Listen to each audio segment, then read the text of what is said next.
Olá, amados, a paz do nosso Senhor Jesus Cristo. Estamos no 14º dia.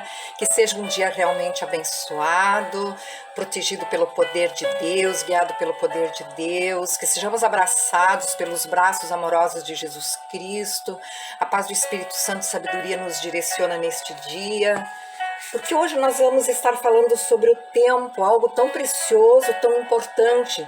E o tempo ele se apresenta neste dia de hoje, na mensagem de hoje, como uma moeda preciosa. E o importante disso é que esta moeda ela está ao alcance das nossas mãos. Então, o que nós vamos aprender? Que ela é uma moeda mais preciosa para o ser humano. E o tempo nos apresenta opções de sabermos como administrar o próprio tempo. Vemos que quando nós nascemos, dispara um cronômetro que marca o nosso tempo. E nos chama a atenção pelo seguinte fato, é que este cronômetro, ele aparece para nós como uma contagem regressiva e não progressiva.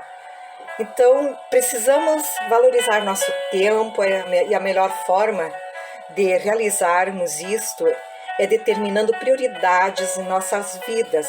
E como poderemos determinar prioridades em nossa vida? Dedicando tempo para aquilo que realmente é o mais importante, o que tem prioridade para nós, o que na escala aparece em primeiro ou segundo lugar. Então, como nós colocaremos essa escala do tempo na nossa vida?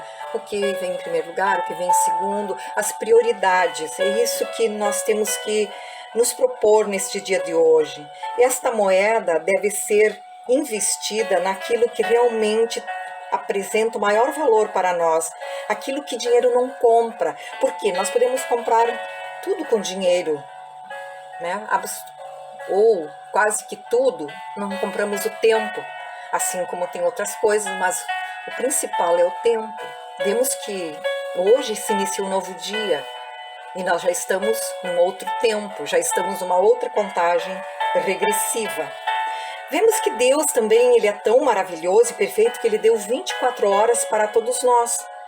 Mas por que alguns produzem mais e outros menos? É uma pergunta. Depende do foco de cada um, depende do seu poder, do poder de cada um de eliminar as distrações ou o que não é prioridade. Jesus ele ilustra isso tão perfeito lá no livro de João, capítulo 15, versículo 2. Todo ramo que, estando em mim, não der fruto, ele o corta.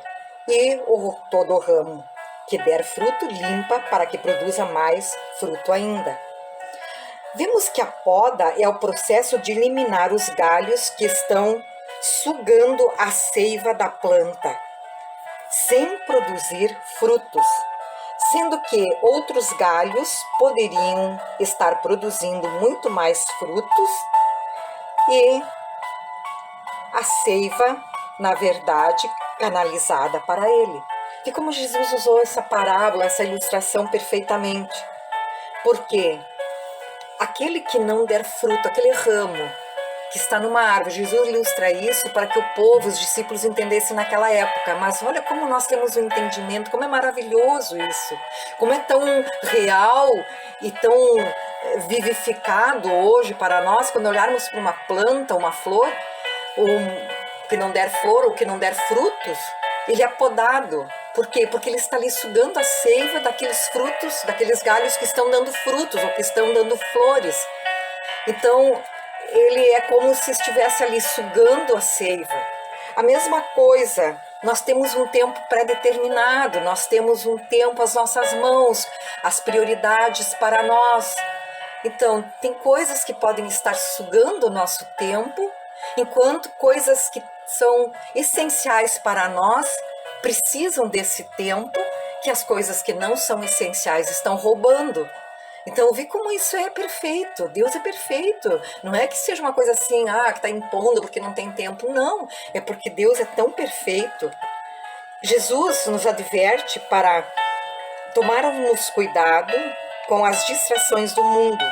É muito fácil dedicarmos nosso tempo com coisas sem valor. E esta sempre foi uma das principais armas do inimigo das nossas vidas para frustrar os planos de Deus. Então, as distrações. Não que nós não podemos nos distrair, lazer, passear. Não é isso que a palavra está falando. Isso Deus até se alegra que a gente tenha, que a gente faça, porque tudo isso é fruto do trabalho, obra das nossas mãos, então é um direito nosso e ele se alegra. Mas distrações que não edificam, porque distrações que não edificam, que roubam o tempo, não são distrações gastas com lazer, com passeio, com viagens, enfim. Faraó, vimos que Faraó lá no Egito, quando queria impedir o povo de Israel de sair do Egito para adorar a Deus, ele tinha como estratégia aumentar a carga de trabalho do povo de Israel. Ele propôs o seguinte: vamos ocupá-los de tal forma que não terão tempo para pensar em adoração. Veja só o que ele fez. Grandemente usado pelo inimigo do povo de Israel. Ele já era inimigo do povo de Deus. Para eles não pensarem que eles queriam sair do Egito para adorar a Deus, para serem livres com Deus, ele iria aumentar a carga de trabalho, como realmente ele fez, para que não pensassem na adoração. Jesus, na verdade, exemplifica de uma forma clara a estratégia de Satanás para impedir a frutificação. Jesus fala a respeito das distrações deste mundo que sufocam a árvore como espinhos e a torna infrutífera. Já falamos um pouco sobre isso. Mas para relembrar, porque foi Jesus quem colocou essa passagem também e essa parábola. Você sabe por que o entretenimento arrasta multidões? Pelo simples motivo de que a diversão substitui o pensar.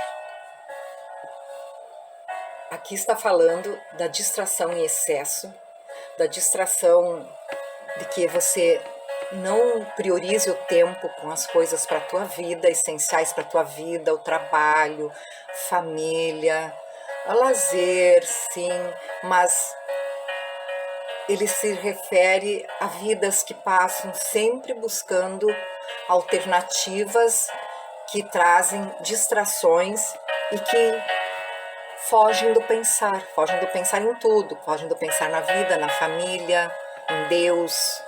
É a mesma coisa que Faraó fazia lá com o povo do Egito. Então, o Faraó aumentava a carga de trabalho e hoje o inimigo aumenta distrações infrutíferas. Quando nós entendemos que isso realmente, e cada um de nós sabe, cada um de nós tem um entendimento, um discernimento do que pode, de onde pode ir, o que pode fazer, mas é um alerta para nós. Cuidado com os entretenimentos, um dos perigos que dirige, na verdade, as igrejas de hoje também é entretenimento. Muitos comparam a igreja com entretenimento. Isso está no livro, na página 55. Vê que o autor está colocando isso. Queremos shows evangélicos, queremos festas, queremos brincadeiras. Tudo isso pode ter, mas acontece que sempre o que ele coloca aqui é uma necessidade muito grande de que isso substitua o principal, que é a palavra, que é a oração. Então esse é o cuidado. E ele coloca que a diferença entre o remédio e o veneno é a dose aplicada. Então essa diferença nós temos que ter, esse entendimento da dose aplicada, tanto de uma coisa como de outra. Porque Deus é um Deus de equidade, Deus é um Deus de equilíbrio. A diferença, então, está em que nós venhamos a entender o propósito de Deus.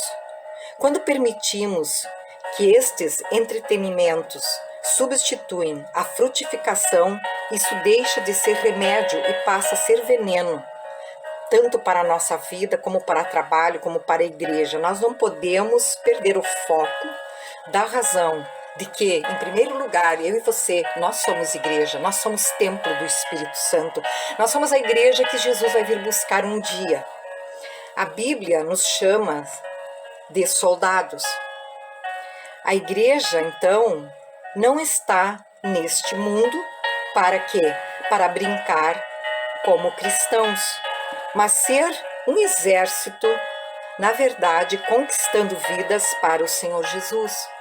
Então, nós somos soldados arregimentados para trabalhar no reino de Deus, e para Deus e com Deus.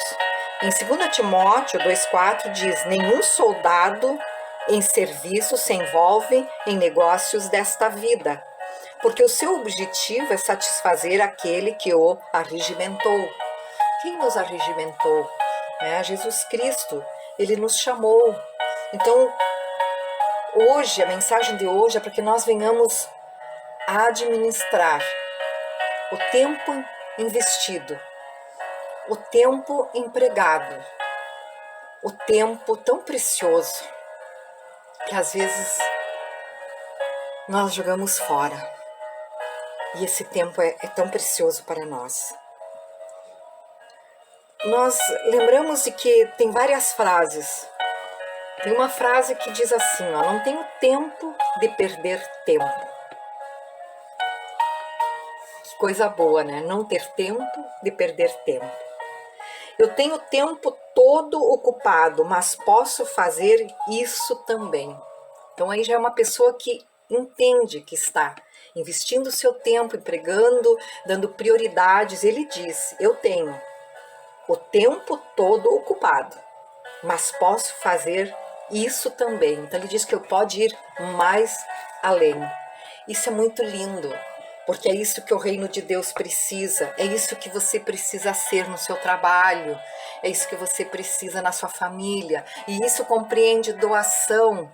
Eu estou muito ocupado, mas eu tenho tempo para me doar, eu tenho tempo para brincar, eu tenho tempo para passear, eu tenho tempo para ir à igreja, eu tenho tempo para ouvir a palavra, eu tenho o meu tempo para dobrar os joelhos e orar. Então, é esse tempo que está sendo investido. E também tem outra frase que diz assim, se quiseres que alguém faça algo, peça para alguém que está muito ocupado. Então, se você quer que alguém faça algo, aquela pessoa, e isso é uma grande verdade, a pessoa que está muito ocupada, a pessoa que está muito, assim, empenhada com as coisas, uma pessoa que está realmente administrando seu tempo, sua vida, e ela está nesse empenho. Você pede para ela e ela fará. E fecha com a outra frase. Ela vai mais além. Então, nós temos que aprender hoje, com esta mensagem, o quanto o tempo é precioso. Quando nós oramos pela manhã, já pedi para o Espírito Santo que nos auxilie na administração desse tempo. Para quê? Para que nós venhamos a sermos abençoados. Para que nós venhamos ter mais tempo para lazer. Para que nós venhamos ter mais tempo para investir no trabalho, para termos mais tempo para nós mesmos, para oração, mais tempo para descansar, mais tempo para brincar. Então, isso é importante, o tempo. Aproveitar, fazer aquilo que está na lista de prioridades, e hoje elas estão aqui, amanhã ou depois, ou de tarde, ou no outro dia, você estará investindo o seu tempo nas outras prioridades, e assim a administração do tempo passa a ser abençoadora para nós. Nós vemos que em 1 Coríntios o autor fala, lá no capítulo 9, tudo faço por causa do Evangelho, com o fim de me tornar cooperador com ele.